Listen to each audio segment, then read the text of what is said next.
কি হয়েছে নতুন? এই মামা যাবা? হ্যাঁ যাবো। কোথায় যাবা মামা? সোনারগাঁও। সোনারগাঁও? এটা আবার কোথায়? সোনারগাঁও বাংলাদেশের নারায়ণগঞ্জ জেলায় অবস্থিত। সোনারগাঁও পূর্ব নাম হলো সুবর্ণগ্রাম। সোনারগাঁও নামকরণ করা হয়েছে শেখ হাসিনা সোনাবিবির নামে। গিয়াসউদ্দিন তুগলকের আমলে বাংলার পূর্বাঞ্চলের প্রশাসনিক অঞ্চল ছিল সোনারগাঁও। সোনারগাঁও ছিল একসময় বাংলার রাজধানী। সোনারগাঁওয়ের পূর্বে বাংলার রাজধানী ছিল মহাস্থানগর। সোনারগাঁয়ের চারপাশে মেঘনা, ইসামতি, শীতলক্ষ্যা, ব্রহ্মপুত্রের মধ্যে নদী রয়েছে এবং সোনারগাঁয়ে আরো রয়েছে গিয়াসউদ্দিন আজম সরকার পাঁচ পীরের মাজার, হুসেন শাহ নির্মিত একটি মসজিদ এবং ইশাখার স্মৃতি বিজড়িত লোকশিল্প জাদুঘর।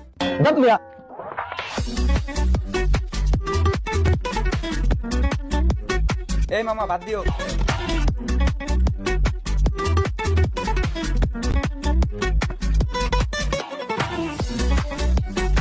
ক্রিমিয়ার অবস্থান কৃষ্ণসাগরের উত্তরে উপকূলে। ক্রিমিয়ার প্রাচীনতম জনগোষ্ঠী ক্রিমিয়ান তাতার জনগোষ্ঠী মুসলিম ধর্মাবলম্বী। ক্রিমিয়ার সংকট শুরু হয় 1923 ফেব্রুয়ারি।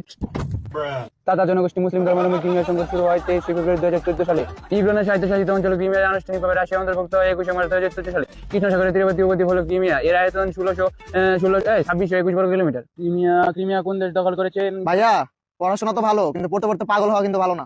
আমি পাগল না, আপনি পাগল। আমি একজন অ্যাডমিশন ক্যান্ডিডেট। এই টাইম আর জীবনে পাবো না। কোন জেলায় অবস্থিত?